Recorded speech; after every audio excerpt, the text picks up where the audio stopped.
What's up everyone, and welcome back to another video. You're going to want to stick around for this one. I'm going to talk about your biggest competitor out there in the market and what you can do to compete with them.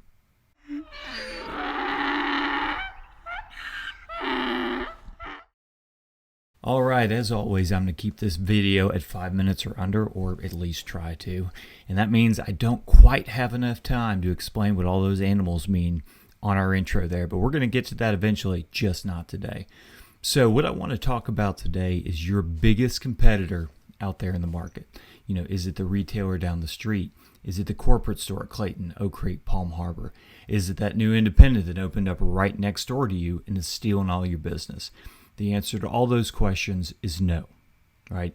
You do compete with them, but your biggest competitor, the biggest business trying to get your customers hard-earned money, is Amazon. Amazon has got a budget, an advertising budget, a customer experience budget, a customer acquisition budget that is through the roof. It is in the billions of dollars. And a lot of folks think, well, I mean, that's Amazon. You know, they market to everyone. They're not trying to sell manufactured homes. No, they're not. But they are trying to get your customers money. And the thing with Amazon is that they are easy to do business with. In about 30 seconds, I could get on my phone, order a $5,000 big screen television, and have it at my door in 2 days, right? And, you know, $5,000, that's a significant chunk out of a down payment. And it is a lot easier to order a $5,000, $10,000 item from Amazon than it is to purchase a new home. That's not a ding on the manufactured home industry. That's sort of the nature of business, okay? So we're never going to be as quick to send someone their product as Amazon. You can't buy a home in 30 seconds and have it at your door yet. Maybe someday, but not today. So we need to look at ways that we can compete with Amazon that go beyond the simple digital customer experience. We need to create a personal customer experience that will allow us to compete with Amazon. But first, let's quantify just how much money Amazon is spending on advertising. So right here, we've got Amazon's ad spend in the United States. You know, back there in 2012, we were at $1.14 billion, still a significant amount of money.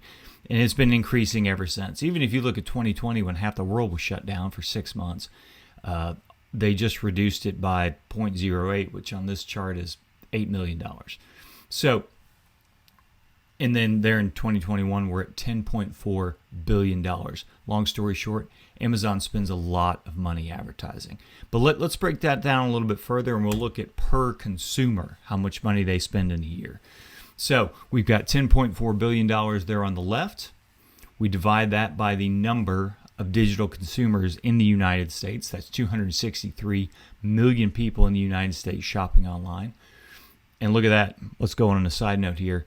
The millennials, that 25 to 34 age group, are the largest group of online shoppers. If you've watched any of my videos, if you've watched any of the content we send out on email, that is your customer, 25 to 34. That is the biggest manufactured home buying group right there. So we divide all that in, $10.4 billion divided by 263 million online consumers in the United States. We get $40 per customer per year. Now that seemed like a lot. You're like, oh, $40, like that's lunch for me and my spouse at Applebee's or O'Charlie's or something like that. Or maybe not now, things are getting expensive. But last year that would have been a nice lunch at O'Charlie's. Not a big deal. I'll spend $40 per consumer. But when you look at the numbers, it's actually quite large, depending, you know, which market you're in. So let's look at Odessa, Texas, right? Big manufactured home market. I think there's 6, 7, 8, 9, maybe 10 retailers in between Odessa and Midland. Lots of competition, lots of folks moving there, lots of homes moving. So we've got 100,000 people in Odessa times $40 per person, right? We're advertising like Amazon, but we're keeping it in Odessa because that's our market. That's a manufactured home market. Comes out to $4 million per year, right? And I don't know a single manufactured home retailer spending $4 million per year in advertising. I don't think there's a single one. Maybe if they have 50 lots across the country, or 100 or 300, but no one's spending $4 million per lot. Now I know what you're thinking. You're thinking, David, at 100,000, there's not all those people are going to buy a manufactured home. There's kids, there's old folks, there's millionaires, there's people that can't afford any house at all to live in. that's not representative of my market in Odessa. And I agree with you 100%. So let's dive in a little bit further. We're going to go to Facebook. We're going to go to one of our advertising customers, a credit company in Odessa, and we're going to look at and see how many folks are interested in manufactured housing, mobile homes, prefabricated homes within a 50-mile radius of that Odessa Midland market. And what that will do, that'll show us what our actual market opportunity might be in that area. So here we are into one of our ad screens. And if you look there, we've got a 50-mile radius set up around Midland. And what Facebook here is doing is it's taking all the people that it knows in that area that are interested in manufactured housing, mobile homes, or prefabricated housing or modular homes. So that's your market, right? It's not people that want to buy a $10 million house on the lake. It's not folks that are just there temporarily looking at apartments. This is your market in this particular metro area. So as it turns out, it's actually larger than the $100,000 or 100,000 number that we used in Odessa. We've got about 150,000 people interested in mobile homes, manufactured homes, and prefabricated housing in the Odessa Midland area. So let's multiply that times $40, and we get $6 million per year. So let's break that down.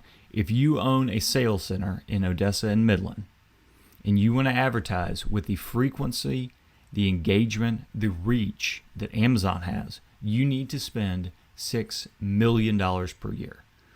Okay? I don't think anyone's going to do that. That just shows the volume of ads that each individual in your market is getting from Amazon. They are getting inundated.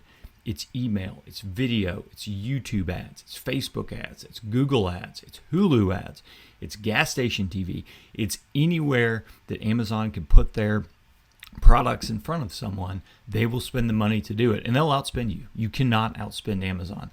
But what you can do is take what you can do better and do it even more. So what we've got now is 3 ways you can compete with Amazon. Okay, these are personal ways that you and your salespeople can engage with your potential buyers that Amazon cannot do. Okay, Amazon does not call people to see if they're interested in a television. Amazon does not send people Facebook messages to see if they want to buy a new set of golf clubs. Amazon does not send text messages to possible customers to see if they're interested in a new Apple iPhone. They don't do any of these things, but you can. Right? You have a much higher margin on your product than Amazon does, so you can invest a lot more personal time of yours and time of your salespeople into getting your message out on these platforms. So, for example, you want to make some phone calls. What I would do is, if traffic is down, I would grab your CRM or grab wherever you save your customers' information, look through there, and give everyone a call that came into your store but didn't buy a home. Think of something to tell them. Maybe you've got a new home on the lot. Maybe you've got a great promo for Labor Day. I don't know. Labor Day is this weekend. Maybe you've got a back to school special. Or maybe you've just got some more time to talk to them. Call them up. See if they're still interested in home. If they're not, ask them if they know of anyone who is. Tell them you've got a great special going on. You'd love to have some folks come in. Same thing with Facebook messages. I'm sure you're on Facebook like all of us are. Scroll through all those messages that people sent you that didn't purchase a home. Send them a link to a new home you've got on the lot. Send them a price. Say, hey, we've got this new multi-section home. It's got a great ensuite bath. It's got a huge tub in the bathroom and a kitchen island with a breakfast bar and all this. And here's a link to it. It's a great price. It's $150,000. All right, that payment's around $800 a month. I don't know. Send them something that'll intrigue them and say, if you're not interested, you know someone who is. And maybe they do. And if they don't, no harm, no foul. And then same thing on text messages. If you were texting back and forth with a potential customer and it just sort of died out, and in these past couple of years when the housing market was crazy, and it was, that person may have just been forgotten about, and they may have moved on to something else, or they may be on the fence about getting a house. Shoot them a text. Say, hey, Mr. Customer, are you still interested in that double-wide home that you looked at on our lot 6 months ago? I'd love to show it to you. Or maybe you've got something better. Maybe you've got something on sale. Hey, I know that $175,000 was a little steep 6 months ago, but we've lowered our prices a little bit. We've got a great promotion. I'd love for you to come in here and check out this house again. We've got some great financing options for you. Okay, so don't get hung up on finding a new customer, finding a new lead. You've probably got hundreds of leads that you've talked to in the past that you can reach out to, re-engage, show them that personal experience that Amazon can't, and then go sell them a home. Okay, good luck to you. That's all we've got for today, and I will see you next week.